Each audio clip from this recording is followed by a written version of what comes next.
Friends, इस video में हम डिस्कस करेंगे मैथ्स के मोस्ट इंपॉर्टेंट मेंसुरेशन के 2D एंड 3D फार्मूलाज के बारे में, जो कि आपके किसी भी कॉम्पिटिटिव एग्जाम्स की दृष्टि से बहुत ही महत्वपूर्ण है। तो फ्रेंड्स, जिन्होंने अभी तक चैनल को सब्सक्राइब नहीं किया है वो फ्रेंड्स चैनल को सब्सक्राइब कर लेंगे। तो आइए स्टार्ट करते हैं कि सबसे पहले है वर्ग से संबंधित, वर्ग जिसको क्या बोलते हैं स्क्वायर, ठीक है। इससे संबंधित सूत्र यानी कि फार्मूलाज कौन कौन से हैं। तो पहला होता है कि वर्ग का परिमाप क्या होता है, तो उसे बोलते हैं 4 इंटू ए, यानी कि 4 गुणा ए, यानी कि ए को क्या बोलते हैं यहाँ पे भुजा, यानी कि भुजा गुणे 4 4, ठीक। तो ये हो जाएगा वर्ग का परिमाप, ठीक है। नेक्स्ट ऐसे ही देखते हैं आगे क्या है, वर्ग का क्षेत्रफल। दूसरा है वर्ग का क्षेत्रफल क्या होता है, भुजा गुणे भुजा, यानी कि ए स्क्वायर, इसे बोलते हैं वर्ग का क्षेत्रफल का फार्मूला। फिर होता है वर्ग की भुजा, यानी कि क्षेत्रफल भुजा स्क्वायर है तो उसका जो है क्षेत्रफल का रूट ले लेंगे तो उससे वर्ग की भुजा निकल आएगी, तो इसलिए होता है क्षेत्रफल अंडर रूट में क्षेत्रफल, ठीक है। उसके बाद है वर्ग का क्षेत्रफल, डायरेक्ट पूछा है वर्ग का क्षेत्रफल क्या होता है। इसका फार्मूला होता है 1/2, एक तो वर्ग का क्षेत्रफल था भुजा स्क्वायर और इधर है 1/2 इंटू विकर्णों का गुणनफल, यानी कि हाफ d1 इंटू d2। यहाँ पे d1 और d2 क्या है, d1 पहला विकर्ण है और d2 दूसरा विकर्ण है, ठीक है। तो ये विकर्णों के माध्यम से हो जाएगा वर्ग का क्षेत्रफल। अगर आपको विकर्ण पता है तो उससे आप वर्ग का क्षेत्रफल half d1 into d2 formula से निकाल सकते हैं। उसके बाद फिफ्थ है वर्ग का विकर्ण कैसे निकालेंगे, तो उसका कैसे निकालेंगे, एक भुजा है इंटू √2, यानी कि a√2 से वर्ग का विकर्ण निकाल सकते हैं, यानी कि भुजा √2, ठीक है। भुजा की लिखेंगे माप और √2 से मल्टीप्लाई कर देंगे तो वर्ग का विकर्ण निकल आएगा। उसके बाद वर्ग का विकर्ण दूसरा है √, गुणे वर्ग का क्षेत्रफल, कंप्लीट रूट है उसमें वर्ग का क्षेत्रफल, ठीक है। उसके बाद क्या है, वर्ग का प्रत्येक कोण कितने का होता है, 90 डिग्री का होता है, ये आपको पता होगा। उसके बाद है आयत, यानी कि रेक्टेंगल से संबंधित फार्मूलाज। ये देखते हैं वर्ग और आयत में क्या डिफरेंस है, उसमें चारों भुजाएं सेम होती हैं और इसमें आमने सामने की, ठीक है। आयत में यानी कि रेक्टेंगल, इसका होता है आयत का परिमाप 2 और ब्रैकेट में लंबाई प्लस चौड़ाई, ठीक, यानी लंबाई और चौड़ाई को ऐड कर लेंगे और उसकी 2 से मल्टीप्लाई कर देंगे। उसके बाद है आयत का क्षेत्रफल, ये होता है लंबाई इंटू चौड़ाई, ठीक है। आयत का क्षेत्रफल का फार्मूला होता है लंबाई इंटू चौड़ाई। नेक्स्ट है आयत का विकर्ण कैसे निकालते हैं, रूट में लंबाई का स्क्वायर प्लस चौड़ाई का स्क्वायर। उसके बाद 4 है आयत का प्रत्येक कोण कितने डिग्री का होता है, 90 डिग्री का, ये भी होता है। इसके भी चारों कोण कितने डिग्री के होते हैं, 90 डिग्री के।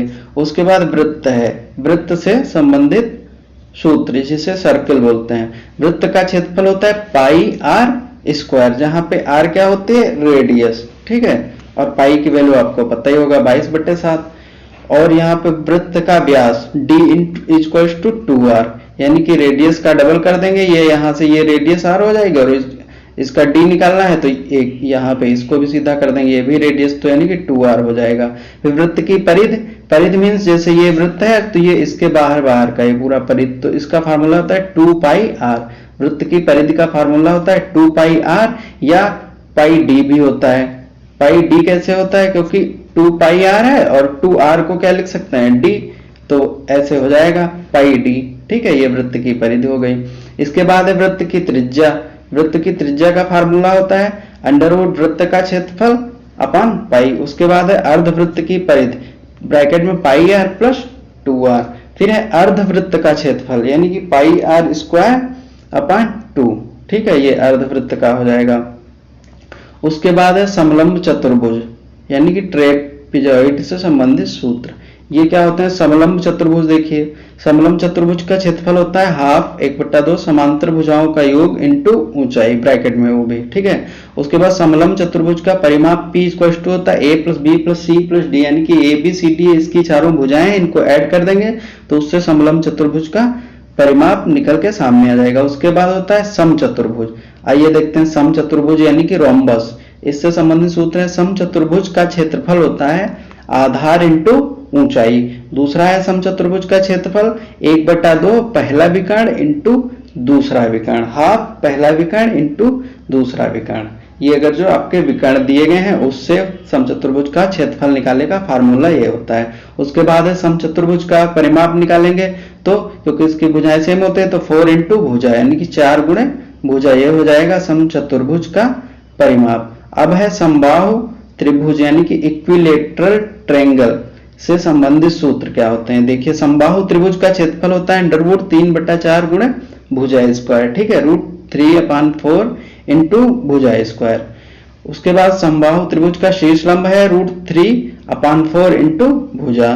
फिर है समबाहु त्रिभुज का परिमाप 3 इंटू भुजा, भुजा गुणे 3। फिर है समबाहु त्रिभुज का प्रत्येक कोण कितने डिग्री का होता है, 60 डिग्री का होता है, ये भी आपको याद रखना है। फिर है विषमबाहु त्रिभुज, विषमबाहु त्रिभुज का क्षेत्रफल यानी कि हेरो का फार्मूला भी इसे बोलते हैं, A होता है अंडरवुड, इसके रूट के अंदर ये पूरा इस पे रूट होता है और रूट के अंदर क्या होता है एस, फिर ब्रैकेट में s minus A, S minus B, S minus C और ब्रैकेट बंद। अच्छा यहाँ पे s क्या होता है, s होता है a plus B plus C upon 2 यानी कि अर्ध परिमाप। ए बी सी क्या है, ए बी सी है भुजाएं, भुजाओं की माप सारी भुजाएं माप के लिख लेंगे a प्लस बी प्लस सी, उसको अपॉन 2 से डिवाइड कर देंगे तो या वहां पे हमारा s निकल के सामने आ जाएगा, ठीक है। और ए बी सी क्या है, ये तो आपको पता चल गया होगा कि ये भुजाएं हैं a b और c, ठीक है। उसके बाद है एक और होता है उसका a = हाफ इंटू आधार गुणे ऊंचाई यानी कि 1/2 आधार गुणे ऊंचाई, ये इसका क्षेत्रफल का। तीसरा है समकोण त्रिभुज का क्षेत्रफल 1/2 आधार गुणे ऊंचाई = ठीक है। फिर क्षेत्रमिति फार्मूला किसके आ गए, 3D। अभी तक 2D फिगर्स के थे, अब 3D फिगर्स के हो जाएंगे। आगे देखते हैं कौन से हैं। पहला है घन यानी कि क्यूब से संबंधित सूत्र, इसका होता है घन का संपूर्ण पृष्ठीय क्षेत्रफल क्या होता है 6a²। a यहाँ पे क्या है, a है भुजा की लंबाई, ठीक है, प्रत्येक एक जो भुजा होती है उसे a बोलते हैं, ठीक है। तो वो ये हो जाएगा घन का संपूर्ण पृष्ठीय क्षेत्रफल 6a²। फिर घन का वक्र पृष्ठीय क्षेत्रफल ऐसे हो जाएगा 4a²। घन का आयतन हो जाएगा a³, a पता है आपको भुजा की लंबाई है। और घन की भुजा की लंबाई a निकालते कैसे, जैसे आयतन दिया है तो आयतन का घन क्यूब ले लेंगे, क्यूब घन रूट, ठीक है, √3। और फिर है घन के विकर्ण की लंबाई a√3, घन के विकर्ण की लंबाई क्या हो जाएगी a√3। फिर घन की भुजा की लंबाई क्या हो जाएगी, घन की भुजा की लंबाई विकर्ण की लंबाई अपॉन √3।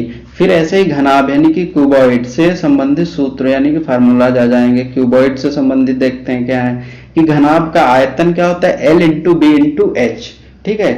यहाँ पे L क्या है, लेंथ है लंबाई, b क्या है ब्रेथ है चौड़ाई, h क्या है हाइट है यानी कि ऊंचाई, ठीक है। तो घनाभ का आयतन हो जाएगा length into breadth into height यानी लंबाई गुणे चौड़ाई गुणे ऊंचाई, मल्टीप्लाई कर देंगे आपस में, उससे घनाभ का आयतन निकल के आ जाएगा। उसके बाद है घनाभ का वक्र पृष्ठीय क्षेत्रफल क्या होता है 2 ब्रैकेट में L + B × H, ठीक है, ये लेंथ ब्रेथ ये हाइट। उसके बाद है घनाभ के संपूर्ण पृष्ठ का क्षेत्रफल 2 ब्रैकेट में LB + BH + HL, ठीक है। उसके बाद है घनाभ का विकर्ण कैसे निकालते हैं √L² + B² + H², ये कंप्लीट अंडरवुड है, ठीक है, L² + B² + H², ठीक है। उसके बाद है घनाभ की ऊंचाई आयतन अपान लंबाई इंटू चौड़ाई से निकलेगी। उसके बाद है घनाभ की चौड़ाई, घनाभ की चौड़ाई का फार्मूला होता है आयतन अपान लंबाई इंटू ऊंचाई। उसके बाद है कमरे के चारों दीवारों का क्षेत्रफल 2L + B × H, सिंपल है, ठीक है, 2L + B × H। फिर है ढक्कन रहित टंकी का क्षेत्रफल, यानी टंकी है उस पर ढक्कन नहीं है यानी कि 5 दीवारें टाइप से, तो उसका हो जाएगा 2H L + B + का LB, ठीक है। और छत या फर्श का क्षेत्रफल क्या हो जाएगा L × B, वो आयताकार होते हैं ना इसीलिए L × B, length into breadth. फिर है बेलन यानी कि सिलेंडर से संबंधित सूत्र क्या है, आइए ये देखते हैं। बेलन यानी कि सिलेंडर, इसका आयतन होता है πr²h, पाई पता ही है आपको वैल्यू 22/7, r रेडियस हो जाएगी और h हाइट हो जाएगी। बेलन की ऊंचाई बराबर आयतन अपान πr²। फिर है लंब वृत्तीय बेलन की त्रिज्या √√ आयतन अपान πh। फिर है बेलन का वक्र पृष्ठ का क्षेत्रफल बराबर 2πrh, बेलन का संपूर्ण पृष्ठ का क्षेत्रफल 2πr ब्रैकेट में r + h हो जाएगा। इसके बाद क्या है, इसके बाद है लंब वृत्तीय बेलन की ऊंचाई ब्रैकेट में बेलन का संपूर्ण पृष्ठ का क्षेत्रफल अपान 2πr और फिर माइनस में r, ये हो जाएगा लंब वृत्तीय बेलन की ऊंचाई का फार्मूला।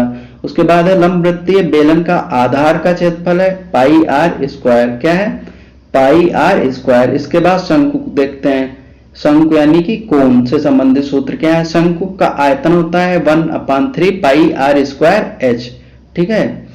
और उसके बाद पाई आर टू एच, हाँ उसके बाद है L square equal to H square plus R square, हाँ। उसके बाद है लंब वृत्तीय शंकु की तिर्यक ऊंचाई L equal to under root H square plus R square.